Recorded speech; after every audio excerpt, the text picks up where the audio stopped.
اور ان کی ہم سبقی کا بھی مجھے اللہ نے شرف عطا فرمایا. اور اس سے بھی آگے بڑھ کر اللہ تبارک و تعالی کی طرف سے یہ خاص ہی کرم ہوا کہ اسی 2 مہینے کے دوران ہمارے شرع جامی اور شرع تہذیب کے استاد چھٹی پر چلے گئے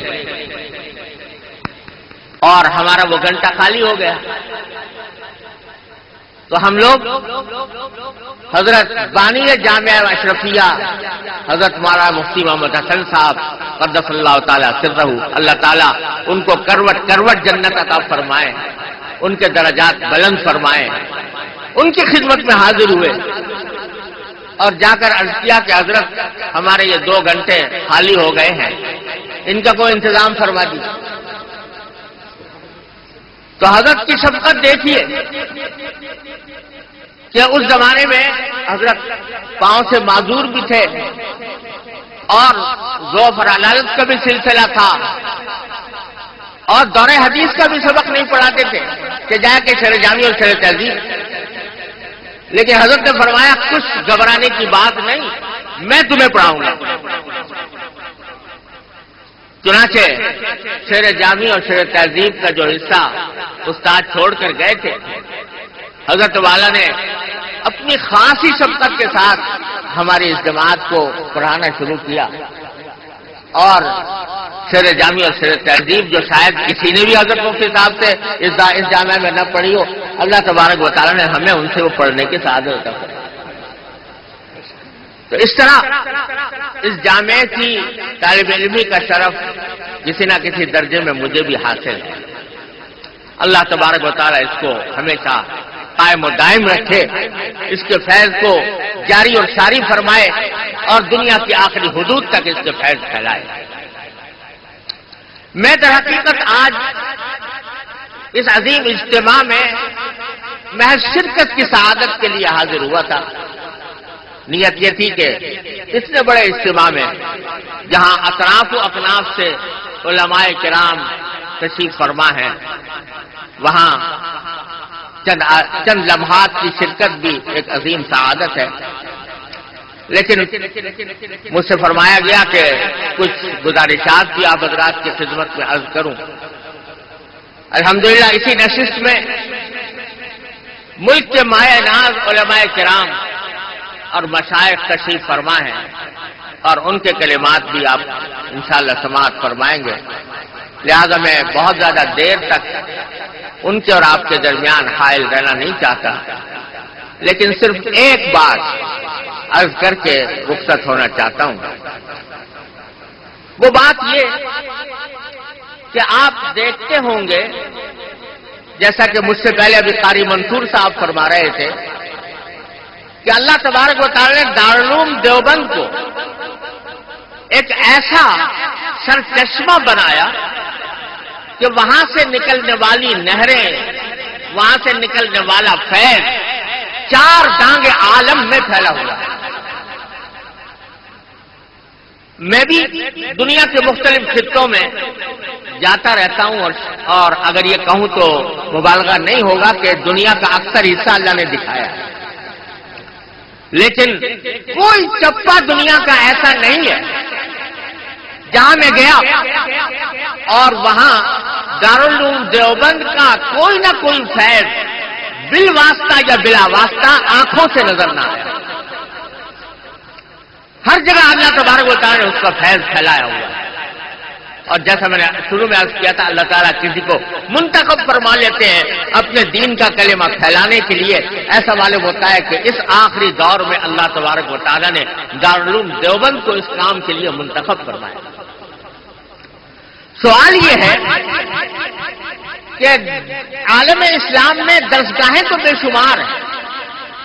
جامع ازہر ساری دنیا میں مشہور ہے. جامع زیتونہ، تیونس کی جامع زیتونہ پورے عالم اسلام میں اس کی علم اور تحقیق کے گن گائے جاتے ہیں. لیکن اگر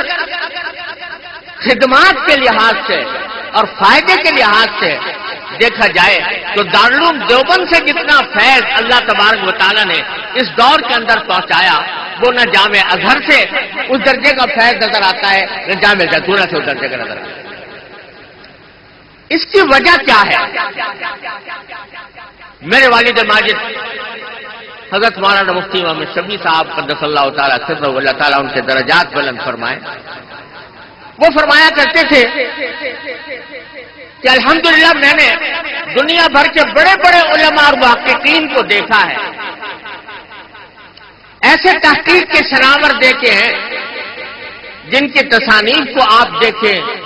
تو دنگ رہ جائیں، جن کی تقریریں آپ سنیں تو وہ آتش نوائی اور شعلہ بیانی میں اپنی مثال آپ ہیں، لیکن جو البیلا لفظ، یہی لفظ والد صاحب استعمال فرمایا کرتے تھے کہ جو البیلا رنگ اپنے بزرگوں کا دیکھا وہ ساری دنیا میں کہیں نظر نہیں آتا۔ اور یہ شعر پڑھا کرتے تھے کہ تولائے مردان ای پاک بوم برنگیز تم خاطرت شام روم۔ اللہ تعالیٰ نے جب سے ان البیلی اداؤں کے ان علماء کی زیارت کرائی، اس کے بعد سے بڑے بڑے محققین آنکھوں میں جچتے نہیں۔ اور اس کی وجہ کیا؟ تو میرے والد ماجد قدس اللہ تعالیٰ سرہ فرمایا کرتے تھے کہ اس لیے کہ ان میں سے ہر ایک ایسا تھا کہ علم و تحقیق کا آفتاب و مہتاب، لیکن سب کچھ ہونے کے باوجود کچھ نہیں تھا، اپنے آپ کو تواضع میں، اخلاص میں اپنے آپ کو بٹایا ہوا تھا۔ اور فرمایا کرتے تھے کہ اللہ تبارک و تعالیٰ نے اس آیت کریمہ میں کہ انما یخشی اللہ من عبادہ العلماء، علم کی نشانی یہ بتائی ہے کہ اگر دلوں میں خشیت ہے، اللہ کا خوف ہے، تب تو وہ علم ہے، اور اگر خدا نہ کرے خشیت نہیں تو وہ علم نہیں، علم کا دھوکہ ہے۔